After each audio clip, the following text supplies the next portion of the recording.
This original WSRE presentation is made possible by viewers like you. Thank you.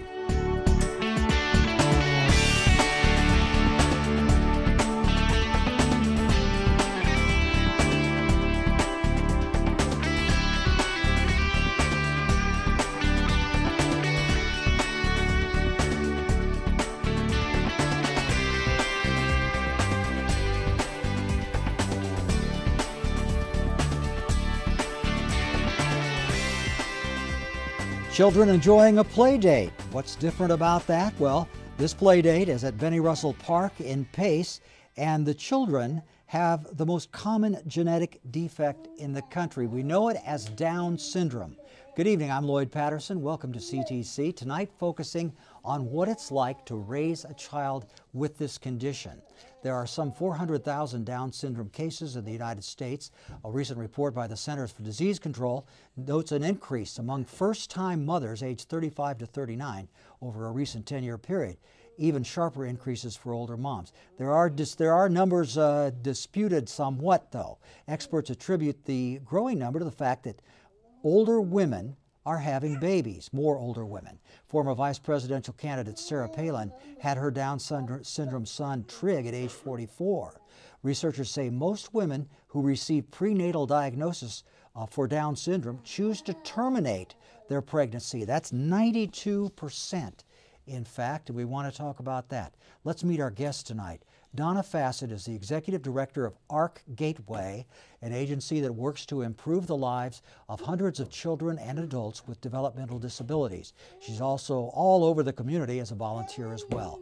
Fred Gilliard, also known as Jay of Pensacola, is the father of almost 2-year-old Bella, and he launched a support group for parents called UpsideToDowns.org, and we'll be giving phone numbers and other information as we go along.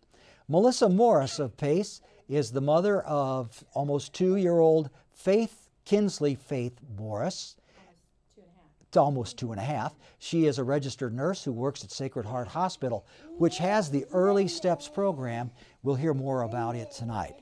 And Angela Dunn is the mother of 4-year-old Gage, and she leads the Down Syndrome Association of Northwest Florida from her home in Milton. See, we have some very busy children on our set tonight, but I'm glad they're all here because we want to talk about them and talk to these parents about what it's like to be raising children with Down syndrome.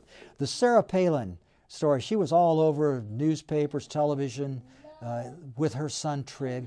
What impact did that have on your feelings as a parent of a Down syndrome child? Angela? It was wonderful. It brought all kinds of awareness to people about what Down syndrome was and what it is, and made it known that there is no cure and we don't know what causes it. And it gave us great hope as parents. You know, it brought a lot of education to the world about Down syndrome. Great. Melissa, how did it affect you? It just actually helped me to realize that there's no one exempt from it. It is the most common disability that there is, and there's no one that is excluded. It happens to all people, and just the fact that she was able to be a mother and hold a position as she was doing, it just shows that she was able to function like a normal person and deal with her child, you know. Okay. I just thought it was awesome. Fred, what about you? I think it was good to have Sarah Palin come out because you don't hear a lot about when it comes to Down syndrome.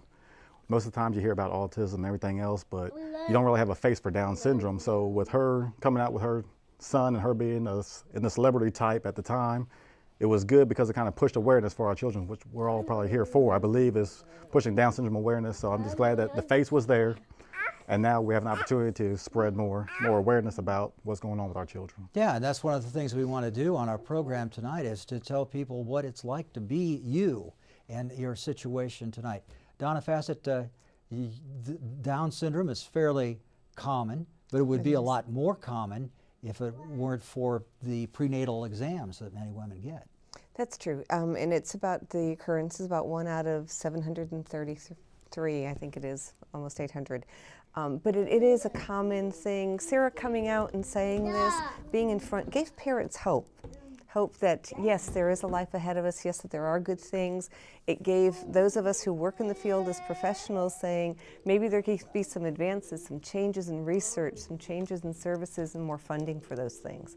So it helped parents, it helped the professionals, and definitely helped children with Down syndrome. Yeah, boost to the spirits of the parents now. All of you, did all of you know that you were going to have a Down syndrome child? No. Okay. You did not know, I did not Angela. know. Fred, you and your wife did not know. Sorry. Melissa, Yes, I did. you did know. I did know. And many women choose not to go down the path. You went down.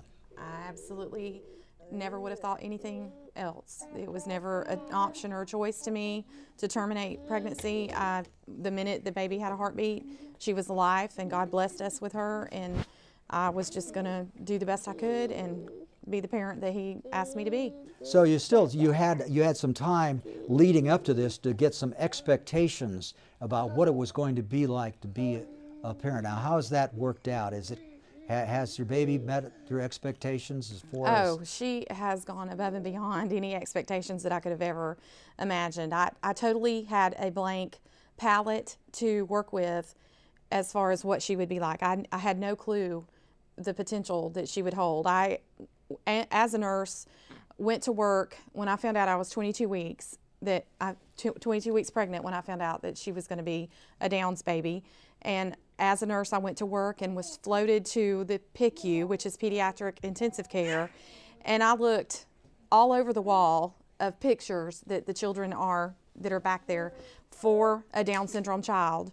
Couldn't find one anywhere, and asked, why are there no pictures of Down syndrome children? And the pediatric doctor that was back there said, because they're not very sick. Most of them that are back here, you know, the majority of Down syndrome children function like a normal child. You have the ones that have heart issues or GI issues, but for the most part, they're a child and have the disability, but they function normally.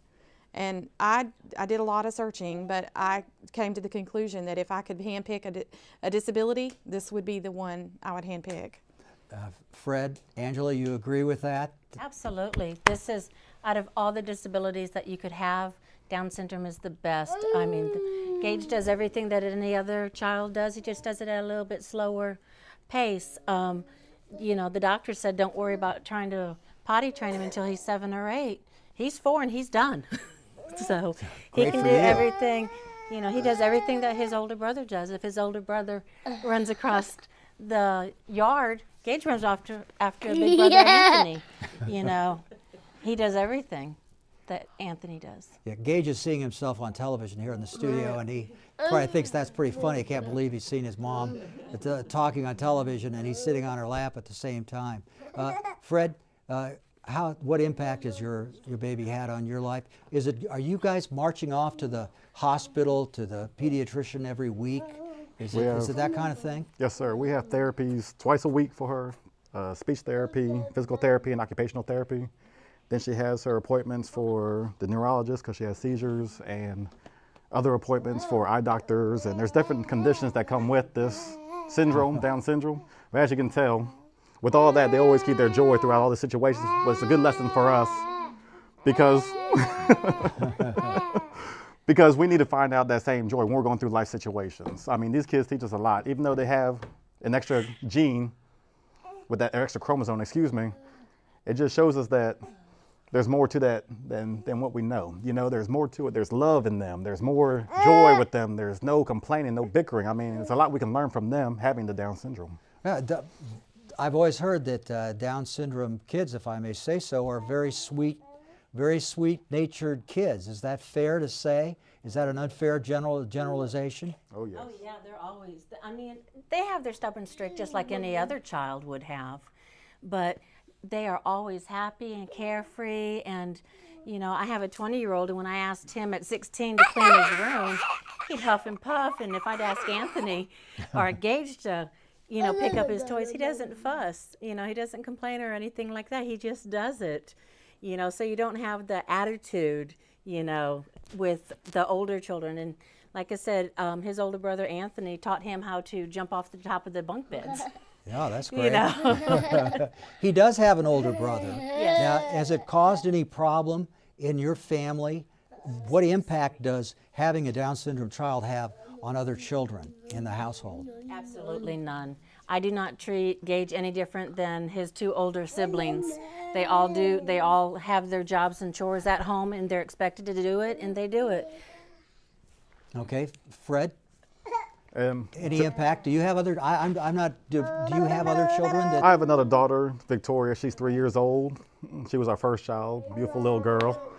And it's just been a blessing because the older child, for some reason, it's like they become twins at birth with their child that has a Down syndrome, because Victoria has become just like big sister supreme. You know, I mean, she helps her with everything. She's there to console her when she's sad. She's there to just love on her. She's there to, what's going on with Bella? What's going on with Bella? She's always so concerned about her child, her sister.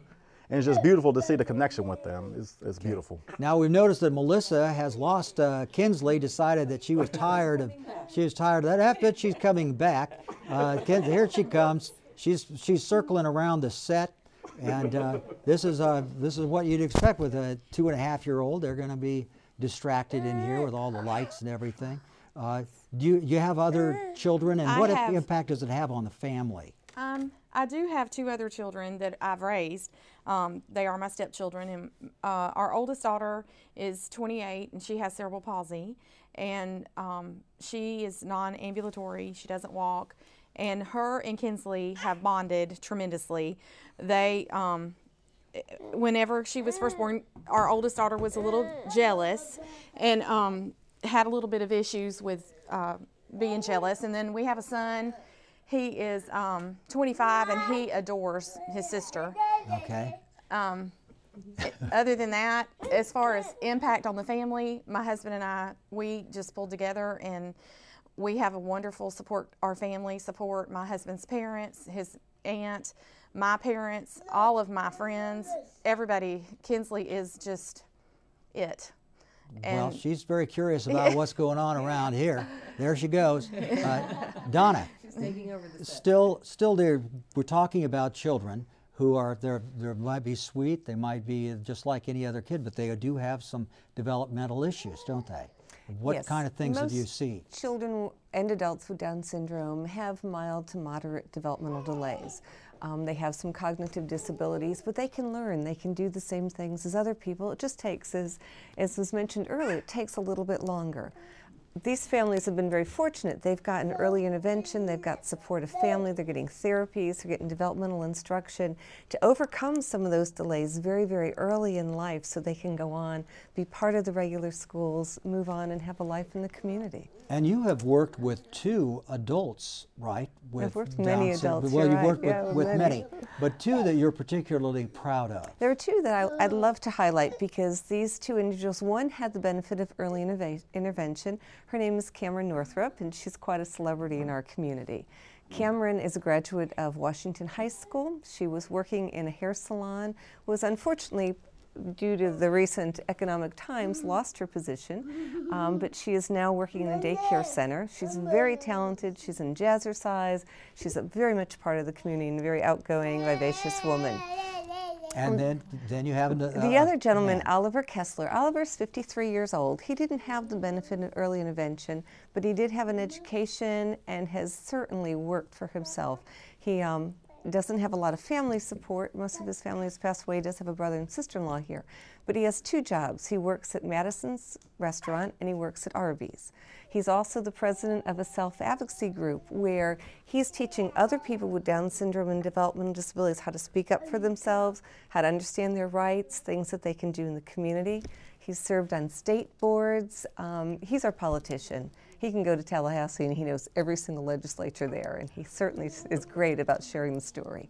And those are the things, there's hope, there's so much they can do, and they add so much vitality in life. As you can see just being here as youngsters, so much to our lives, to our families, to our community.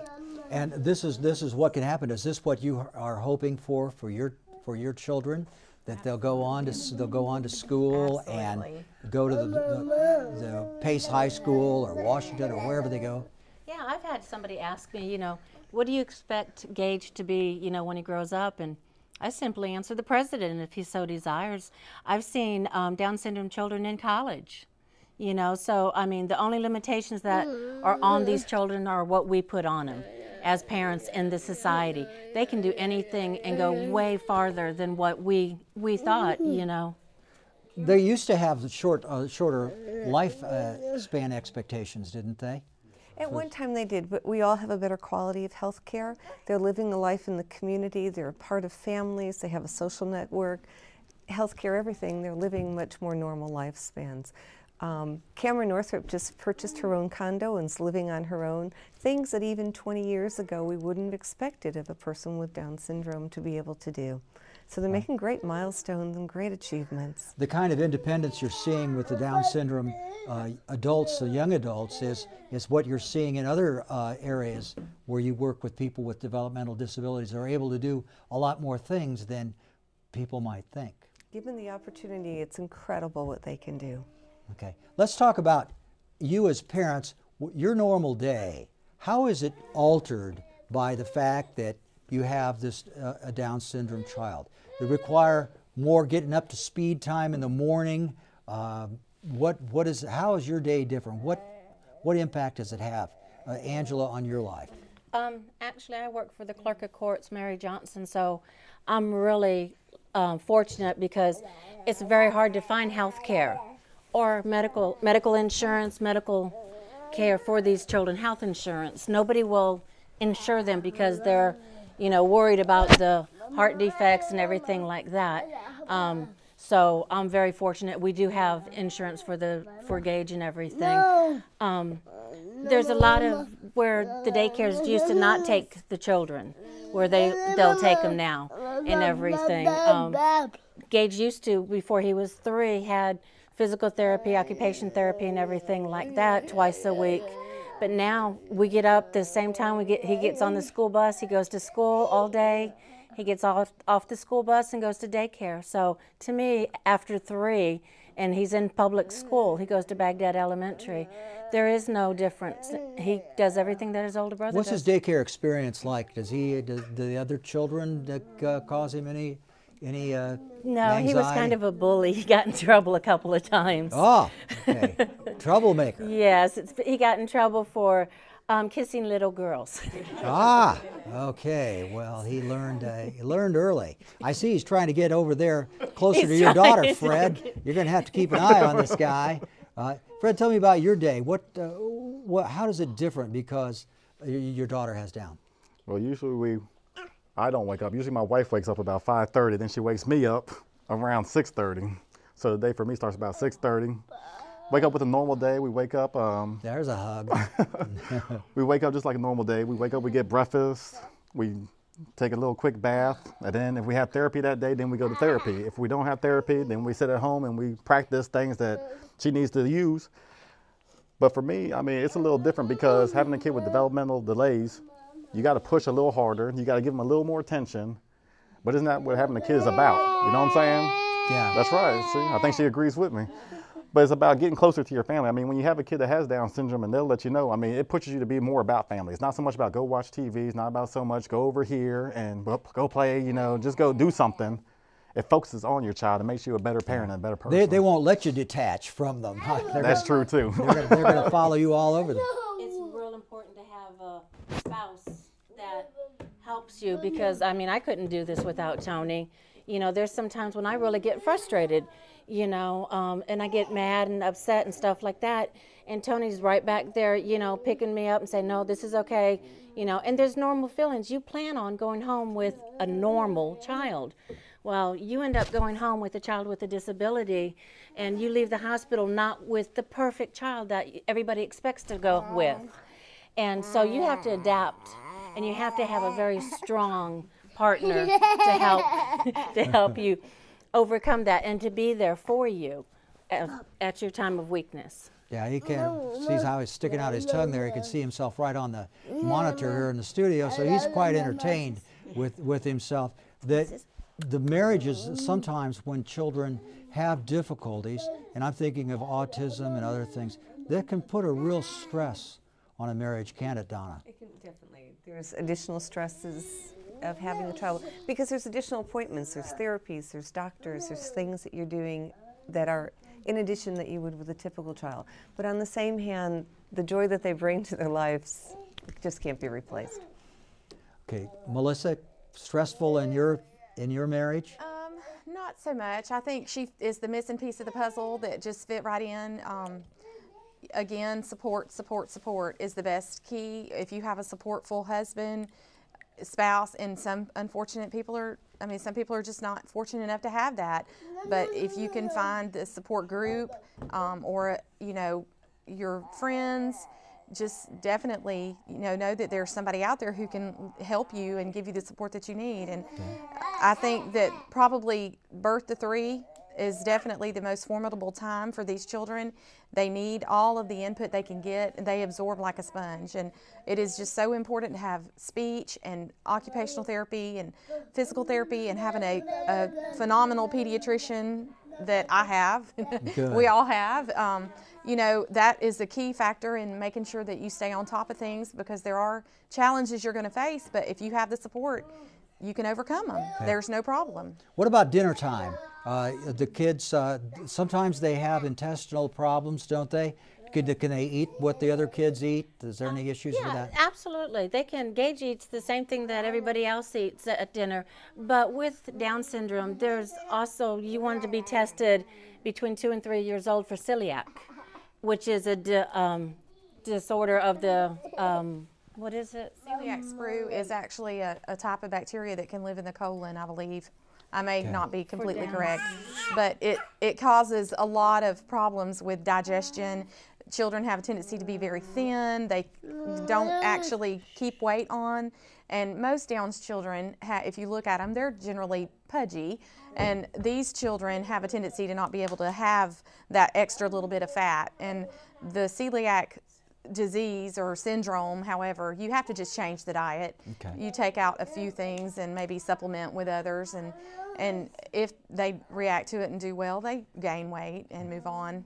How do people react to you when you go to the grocery store, wherever you're out with your child?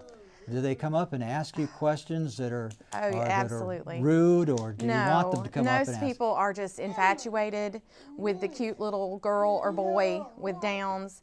They just are absolutely taken. Most of them are so cute, how could you not? They're just adorable. We do have people that want to know, well, they'll say, oh, I have a friend who has a child, and where can we get involved? Or, or they'll ask questions, can she do this? Can he do that?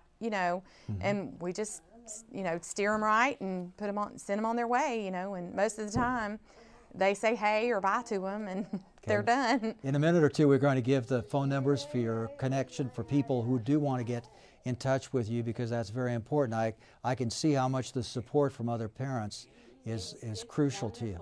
When Gage took his first step, I called my sister and said, oh, he took a step, and he was almost 2 years old.